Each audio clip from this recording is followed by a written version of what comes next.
పెద్దలు గౌరవనీయులు రాష్ట్రంలో వ్యవసాయ శాఖకు మార్గదర్శకత్వం వహిస్తూ గౌరవనీయులైన తెలంగాణ తొలి ముఖ్యమంత్రి స్వయాన రైతు అయిన కేసీఆర్ గారి నాయకత్వంలో విశేషంగా రైతుల కోసం కృషి చేసిన మాజీ వ్యవసాయ శాఖ మంత్రివర్యులు శ్రీ సింగిరెడ్డి నిరంజన్ రెడ్డి గారు, అదేవిధంగా వారి నేతృత్వంలో ఈరోజు విశేషమైన అనుభవం, అదేవిధంగా గ్రామీణ నేపథ్యం, అదే మాదిరిగా రైతు కుటుంబాల నుంచి వచ్చిన సీనియర్ నాయకులు మాజీ మంత్రివర్యులు శ్రీ జోగురామన్న గారు, మాజీ మంత్రివర్యులు శ్రీమతి సత్యవతి రాథోడ్ గారు, మాజీ మంత్రివర్యులు అగ్రికల్చర్లో పోస్ట్ గ్రాడ్యుయేషన్ చేసి గోల్డ్ మెడల్ కూడా సాధించిన సోదరులు పువ్వాడ అజయ్ గారు, మాజీ శాసనసభ్యులు అంజయ్ యాదవ్ గారు,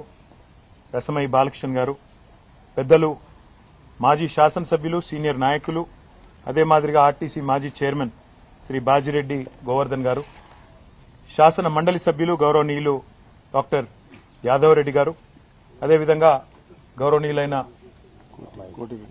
ఎంసీ కోటిరెడ్డి గారు, ఈ రకంగా పార్టీలోని విశేషమైన అనుభవము, అదేవిధంగా అన్ని జిల్లాలకు ప్రాతినిధ్యాన్ని కల్పిస్తూ అన్ని జిల్లాల రైతుల సమస్యలు కూడా రాష్ట్ర ప్రభుత్వ దృష్టికి, వ్యవసాయ కమిషన్ దృష్టికి తీసుకురావాలన్న ఉద్దేశంతో నిరంజన్ రెడ్డి గారి నేతృత్వంలో 9 మంది మొత్తంగా సభ్యులతో ఈ కమిటీని పార్టీ తరఫున ఏర్పాటు చేయడం జరిగింది. ఈ కమిటీ రాష్ట్రంలో 2023 డిసెంబర్ దాకా ఉన్న పరిస్థితి, వ్యవసాయం పండుగగా చేసి స్వాతంత్ర భారతదేశంలో మొట్టమొదటిసారి విప్లవాత్మకమైన కొన్ని పథకాలు తెచ్చి రైతు బంధు కానీ, రైతు బీమా కానీ, 24 గంటల ఉచిత విద్యుత్తు కానీ, అదేవిధంగా భూమి శిస్తు రద్దు, నీటి తీరువా రద్దు, వాటితో పాటు చిన్న నీటి వనరులైన చెరువులను కాపాడడానికి మిషన్ కాకతీయ, అదే మాదిరిగా పెద్ద ఎత్తున సాగునీరు, అటు పాలమూరు రంగారెడ్డి ఎత్తిపోతల పథకం కానీ, ఇటు కాళేశ్వరం కానీ, సీతారామ ఎత్తిపోతల పథకం కానీ, ఈ రకంగా ఒక విశేషమైన కృషి ఏదైతే గత దశాబ్ద కాలంగా కేసీఆర్ గారి నాయకత్వంలో జరిగిందో, దానివల్ల కేంద్ర ప్రభుత్వం స్వయంగా అత్యధికంగా ఆత్మహత్యలను, రైతు ఆత్మహత్యలను నివారించిన రాష్ట్రంగా, అత్యల్పంగా, అతి తక్కువగా రైతు ఆత్మహత్యలు జరుగుతున్న రాష్ట్రంగా తెలంగాణ ఉన్నది అని పార్లమెంటులో ప్రకటించే స్థాయికి దశాబ్ద కాలంగా కేసీఆర్ గారి నాయకత్వంలోని ప్రభుత్వం చేసిన కృషి వల్ల ఆ ఘనతను మనం సాధించుకోగలిగాం. రైతుల ఆత్మవిశ్వాసాన్ని నింపగలిగినాం. రైతుల భూమి ధరలు కూడా పెరిగినాయి, వారిలో విశ్వాసం కూడా అపారంగా నిండింది. అట్లాంటి పరిస్థితుల్లో సంవత్సరంన్నర కిందట స్వయంగా ఈరోజు భారత ప్రతిపక్ష నేతగా ఉన్న రాహుల్ గాంధీ గారు, కాంగ్రెస్ పార్టీ యొక్క సీనియర్ నాయకులు, మాజీ అధ్యక్షులు, ఆయన నాయకత్వంలో వరంగల్ వేదికగా రైతు డిక్లరేషన్ పేరిట కాంగ్రెస్ పార్టీ రైతులకు ఎన్నో రకాల హామీలు ఇచ్చింది. అందులో బోనస్ ఇస్తామని, రైతు భరోసా అమలు చేస్తామని, ఖచ్చితంగా మద్దతు ధర ఇస్తామని, కొనుగోలు కేంద్రాలు విస్తారంగా పెంచుతామని, అదే మాదిరిగా ఇంకా చాలా మాటలు కూడా చాలా వివరంగా చెప్పినారు. ఇవన్నీ నమ్మిన రైతులు రాష్ట్ర వ్యాప్తంగా 2 లక్షల రుణమాఫీ చేస్తామని ఇవన్నీ చెప్పినారు. ఇవన్నీ నమ్మిన రైతులు మరి రాష్ట్ర వ్యాప్తంగా కాంగ్రెస్ పార్టీని విశ్వసించి, రాహుల్ గాంధీ గారిని విశ్వసించి కాంగ్రెస్ పార్టీకి అధికారం కట్టబెట్టినారు. సరే, అధికారం ఎవరికి శాశ్వతం కాదు, తప్పకుండా రాజకీయాల్లో తప్పకుండా ఇవన్నీ జరుగుతూ ఉంటాయి, విజయాలు అపజయాలు, అది మాకు పెద్ద విషయం కాదు.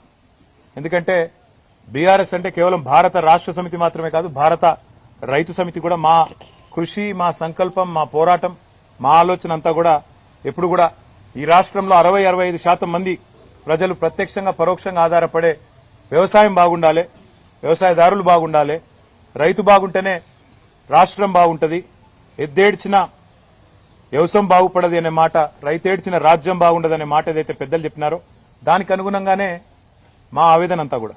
ఇవాళ ఎలక్షన్లు ఏమీ లేవు, ఇవాళ తక్షణం అధికారంలోకి రావడానికి ఇదేమీ రాజకీయమైన ప్రయత్నం కానే కాదు.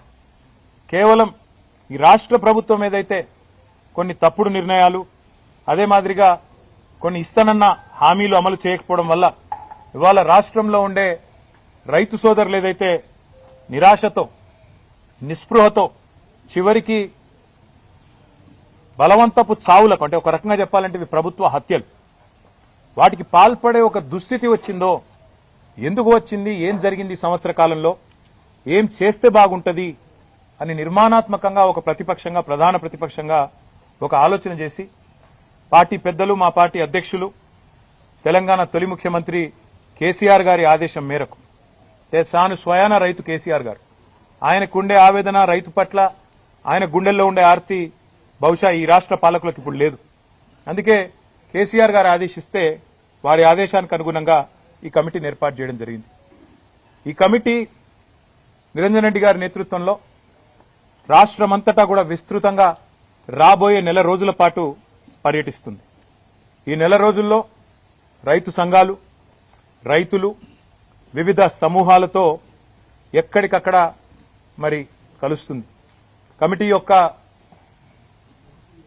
నిజంగా వారి కమిట్మెంట్ కు నేను ధన్యవాదాలు కూడా తెలియజేస్తా ఉన్నా. ఎందుకంటే మా జోగురామన్న గారు వెంటనే స్పందించి అన్నారు, అన్నా అక్షర క్రమంలో మేమే ముందున్నాం ఆదిలాబాదు, మా దగ్గర నుంచే పని మొదలు పెడదాం, మీరు రండి, మా పూర్వ ఆదిలాబాద్ జిల్లా నుంచే పని మొదలు పెడదామని చెప్పి నిరంజన్ రెడ్డి గారికి చెప్పగానే వారు కూడా వెంటనే అందరితో సంప్రదించి ఎల్లుండే పని మొదలు పెడదామని నిర్ణయం తీసుకున్నారు.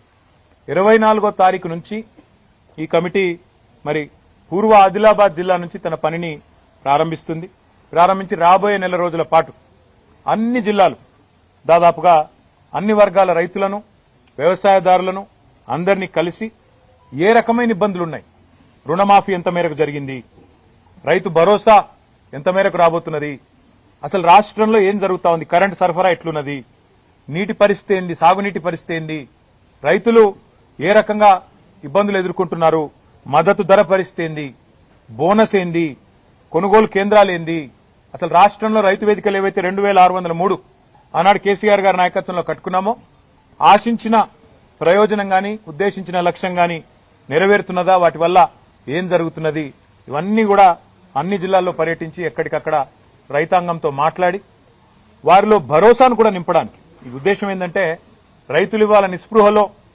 400 మంది పైగా ఎవరైతే బలవన్మరణానికి పాల్పడ్డారో, ఆత్మహత్యకు పాల్పడ్డారో వారి కుటుంబాలు మాత్రమే కాదు మిగతా కుటుంబాల్లో కూడా.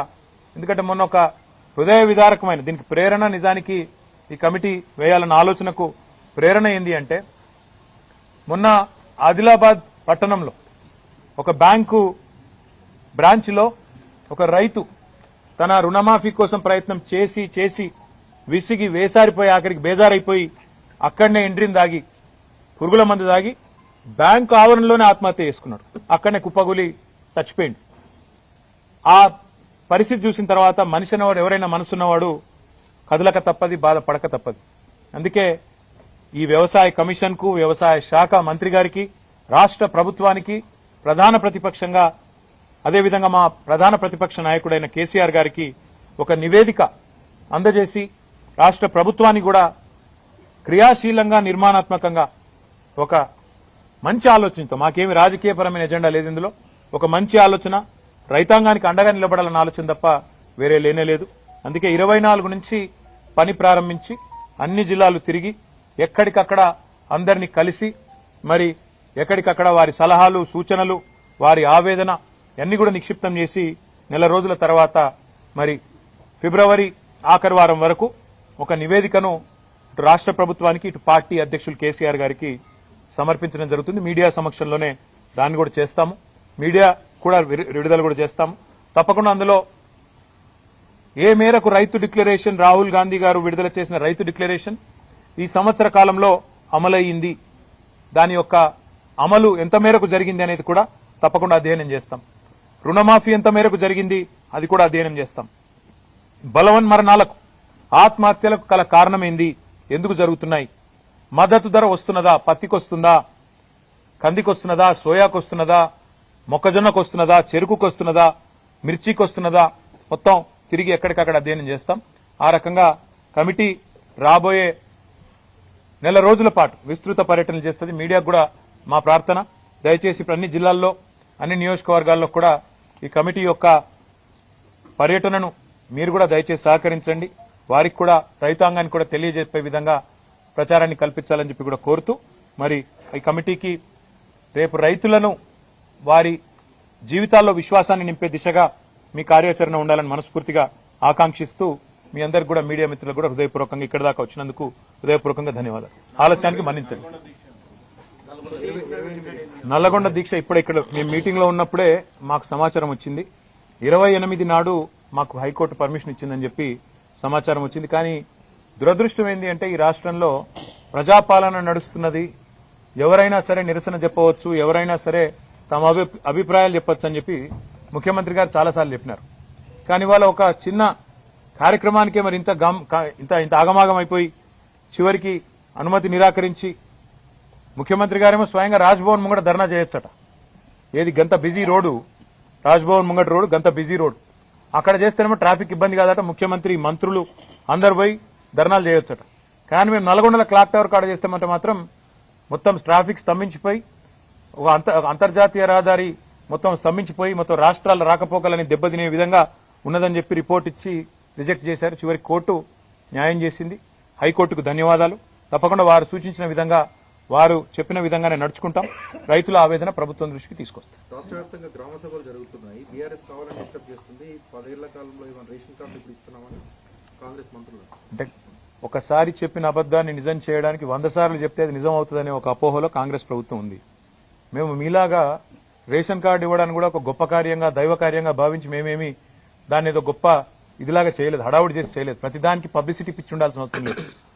6,47,000 పైచీలకు కార్డులు ఇచ్చింది 9.5 సంవత్సరాల్లో బీఆర్ఎస్ ప్రభుత్వం. కానీ వీళ్ళలాగా మేము అదొక ప్రదర్శనలాగా చేసి ఇవ్వలేదు. మేము చాలా మేరకు మీ సేవ ద్వారా ఇతరత్ర ఎవరైతే లబ్ధిదారులు అప్లై చేసుకుంటే డైరెక్ట్ గా వాళ్ళకే ఇచ్చినాం. గతంలో ఇవ్వలేదు అనే మాట అబద్దాలు గతంలో చెప్పినారు, మళ్లీ చెప్పే ప్రయత్నం చేస్తున్నారు. నేను కాంగ్రెస్ పార్టీకి నేను చేసే విజ్ఞప్తి ఒకటే. హిందీలో సామెత ఉంది, నాచినాయే ఆంగం తేడా అని. అంటే నాకు డాన్స్ రాకపోతే కిందేదో నేల బాగాలేదు, అంతా ఒడిదుడుకులున్నాయని, ముఖం బాగాలేతే అద్దం బల్ల కొట్టుకున్నట్టు. గ్రామ సభల్లో ప్రజలు అడుగుతున్న ప్రశ్నలకు మీ దగ్గర సమాధానాలు ఉన్నాయా? ప్రజలు ఏమడుగుతున్నారు? 100 రోజుల్లో 6 గ్యారంటీలు అన్నారు, ఏమైందని అడిగారు.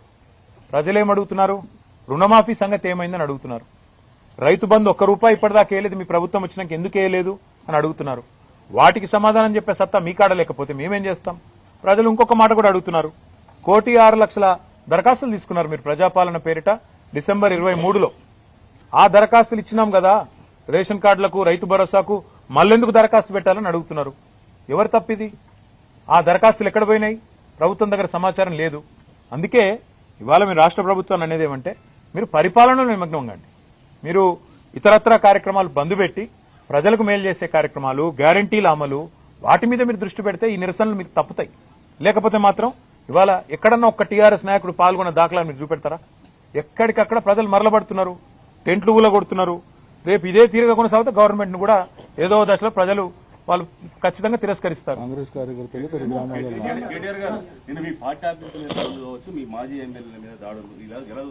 ఇలా చూస్తాం. ఈ రాష్ట్రంలో శాంతి భద్రతలు ఇప్పటికే పడకేసినాయని దేశమంతా అనుకుంటున్నారు. క్రైమ్ రేటు పెరిగింది, హోంమంత్రి లేరు. ముఖ్యమంత్రి గారు కేవలం ప్రతిపక్షాల మీద కేసులు పెట్టాలా, సోషల్ మీడియాలో పోస్టులు పెట్టే వాళ్ళ మీద కేసులు పెట్టాలనే తాపత్రయంలో ఉన్నారు. వాళ్ళ ప్రయారిటీ వాళ్ళది, మా ప్రయారిటీ మాది బ్రదర్. వాళ్ళ ప్రయారిటీ ఫార్ములా కేసు, మా ప్రయారిటీ ఫార్మరు. సింపుల్గా మా ప్రయారిటీ ఫార్మర్ కాబట్టే మేము ఈ పని చేస్తున్నాం. మేము వాళ్ళు అవతల ఏమనుకున్నా మా పని మేము చేసుకుంటూ రైతుల్లో 70 లక్షల రైతు కుటుంబాలకు 1,00,000 కోట్లు ఇచ్చిన ప్రభుత్వం మాది. 73,000 కోట్లు ఆనాడు రైతు బంధు రూపంలో నేరుగా ఖాతాల్లో వేసినాం. 28,000 కోట్లతో రుణమాఫీ 2 దఫాలుగా చేసినాం. కాబట్టి 1,00,000 కోట్లు నేరుగా రైతుల ఖాతాల్లో వేసిన ఒకే ఒక్క నాయకుడు భారతదేశంలో 10 ఏళ్ల కాలంలో కేసీఆర్. కాబట్టి మా ప్రయారిటీ మాది, రైతులకు విశ్వాసం నింపడం మా ప్రయారిటీ. రైతుల్లో సావకుండా చచ్చిపోయే పరిస్థితులు ఏవైతున్నాయో వాటిని నివారించడానికి ఏ చర్యలు తీసుకోవాలనో ప్రభుత్వానికి సూచనలు చేసే దిశగా నిరంజన్ రెడ్డి గారి కమిటీ పనిచేస్తుంది. మళ్లీ ఇంటరాక్ట్ అవుదాం. ఎల్లుండి వాళ్ళు పని ప్రారంభిస్తున్నారు. దయచేసి ఇంకా వాళ్ళకి ఇంకా చాలా పని ఉంది, రూట్ మ్యాప్లు అవి చేసుకోవాలా. కాబట్టి మిగతా విషయాలు రేపు ఎల్లుండి మనం మాట్లాడుకుందాం. Thank you. ఇంకా చాలేమ్మా, ఇది వదిలేండి. సరైన సమయంలో సరైన నిర్ణయాలు ఉంటాయి. ఇప్పుడు